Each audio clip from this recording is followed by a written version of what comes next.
Let's have a look at another example of unsupervised learning.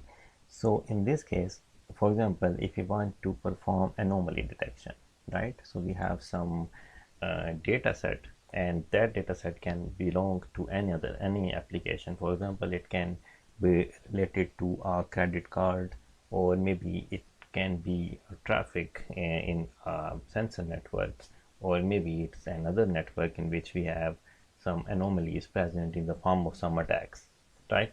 So it can be any application, and in that application, if we want to detect anomalies, or we want to detect something which can be in the form of attacks, or maybe if it is a credit card problem, then we want to detect the transactions to prevent the fraud. So in such kind of scenario, or in such kind of situation, our unsupervised learning clustering algorithm can be performed very well, right? So you can see in this figure we have some training instances or training data set. Through this training data set, our algorithm will be able to figure out that what are the normal instances, and once an anomaly instance occurs or some attack data generates, then our algorithm will be able to classify, or it will be able to figure out that whether it is a normal instance or it is an anomaly instance. So all these types of situations in which we don't have a desired output data or the desired class, then we will be doing clustering based on the unsupervised learning domain. So these are the basic differences between these two basic categories of machine learning algorithm, the supervised learning and the unsupervised learning. Now let's have a look at the third category of our machine learning algorithms, which is the reinforcement learning domain. And the reinforcement learning domain is basically to train an agent. So here our machine learning algorithm will be acting as an agent, and that agent will interact with a certain environment, right? So after the interaction of the agent with the environment, it will basically see the result of that interaction, right? So an observation will be made of about the interaction with the environment, and then the result of that interaction will be seen.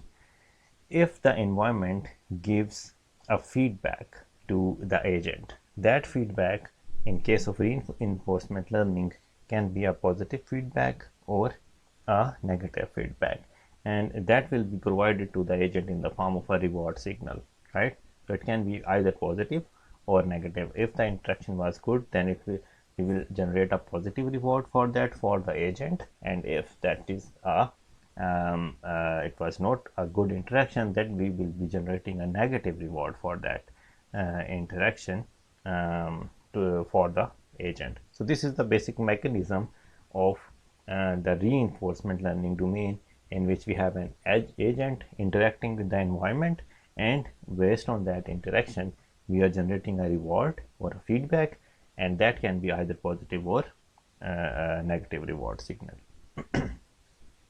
So here you can see in this figure that this phenomena is explained very well. We have some observation, we have an agent here, that agent will be interacting with an environment, right? So we have a action policy here already defined. So our agent will interact with the environment based on this policy, right? Then based on this policy, the action will be taken, and that action will be seen that what is the result of that action by the environment, right? So if that action is a good action, then we will give a reward.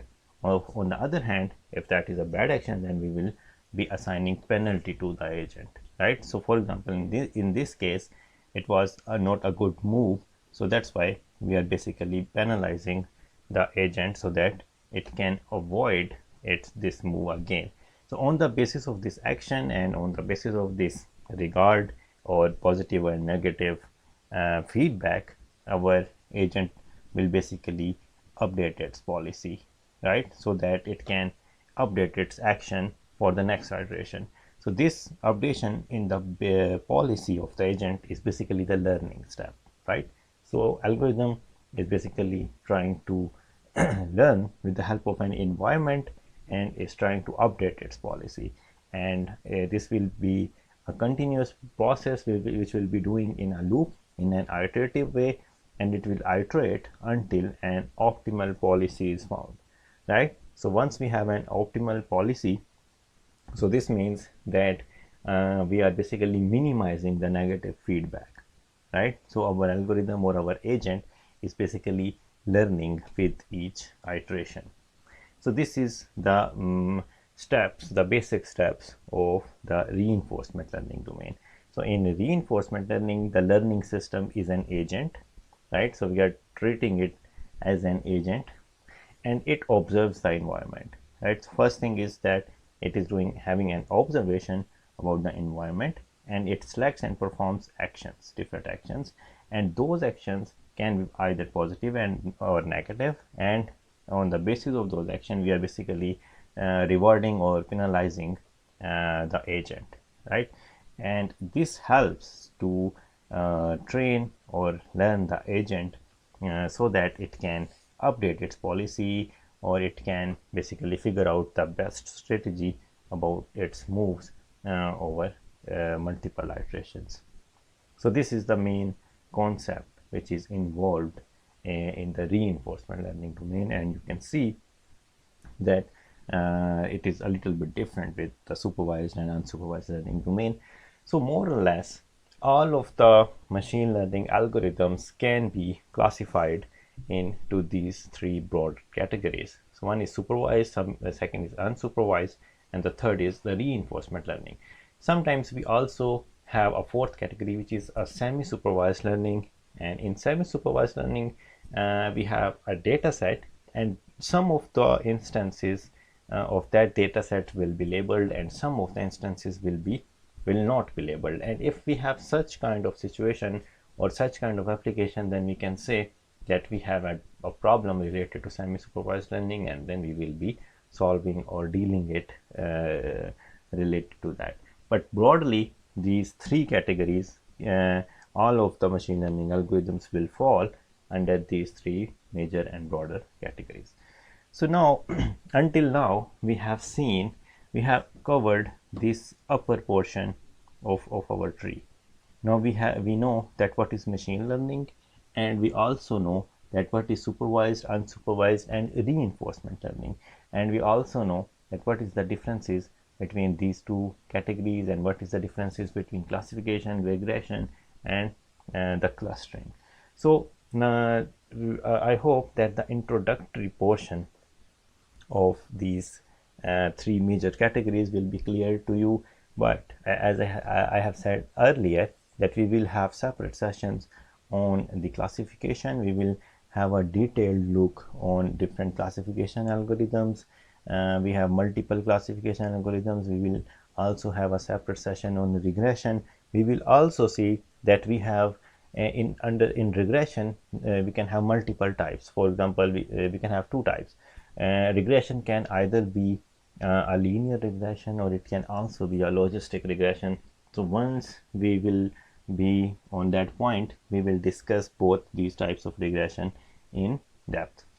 And then once we have covered this supervised learning domain, then we will move on to unsupervised learning domain, and we will study multiple clustering algorithms. For example, maybe you have heard the algorithms named as k-means clustering, and so we will be looking into multiple clustering algorithms, and we will see that how can we perform groups or clusters in unsupervised learning domain.